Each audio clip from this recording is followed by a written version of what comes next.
여러분 안녕하십니까? 하루가 다르게 오르는 물가와 함께 금리 역시 빠르게 오르고 있습니다.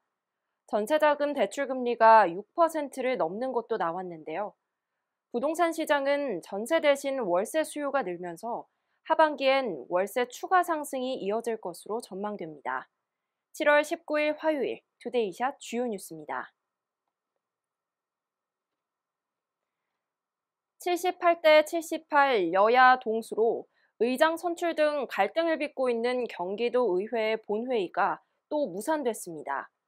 국민의힘과 더불어민주당은 제11대 도의회 첫 임시회 2차 본회의를 열기로 한 오늘까지 의장 선출과 상임위 배분 등 원구성 협상의 진전을 보지 못했는데요.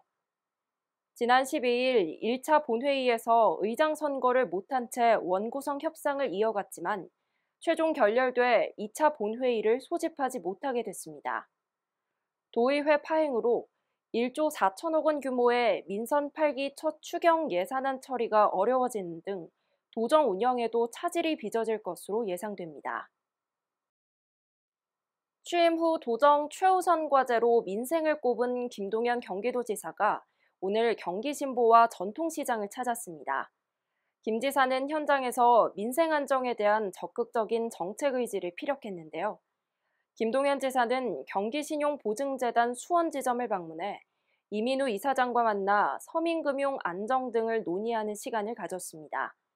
또 수원지동시장과 영동시장을 잇따라 찾아 소비자 체감 물가를 점검하고 전통시장 상인들과 시장 활성화 방안에 대해 의견을 나눴습니다. 유정복 인천시장이 인천장애인단체 총연합회 단체장들과 간담회를 가졌습니다. 인천시 사회복지회관에서 열린 간담회에는 위계수 인천장애인단체 총연합회 회장을 비롯한 단체 대표자들이 참석했는데요. 참석자들은 시급한 추진과제로 유정복 시장의 공약이기도 한 장애인 사회복지회관 건립과 사회복지 종사자 처우 개선 등을 꼽았습니다. 유정복 시장은 오늘 나온 의견들을 토대로 산적한 장애인 복지 현안들을 해결해 나가는데 최선을 다하겠다고 말했습니다.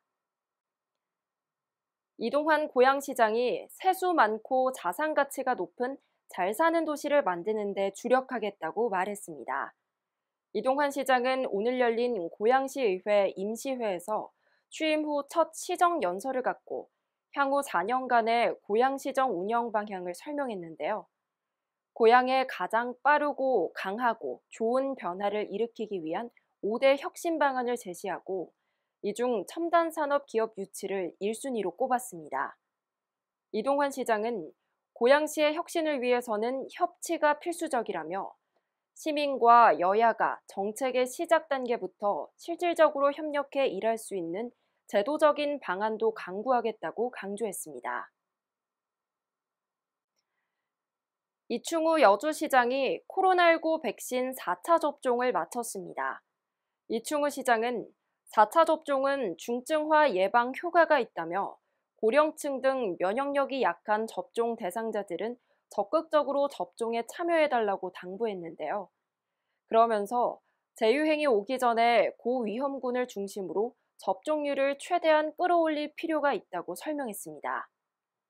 한편 4차 당일 접종과 사전 예약은 18일부터 시작됐으며 예약 접종은 다음 달 1일부터 사전 예약했던 의료기관을 방문해 접종받을 수 있습니다. 덥고 습한 날씨에 에어컨 사용량이 늘어나면서 화재 사고도 이어지고 있는데요.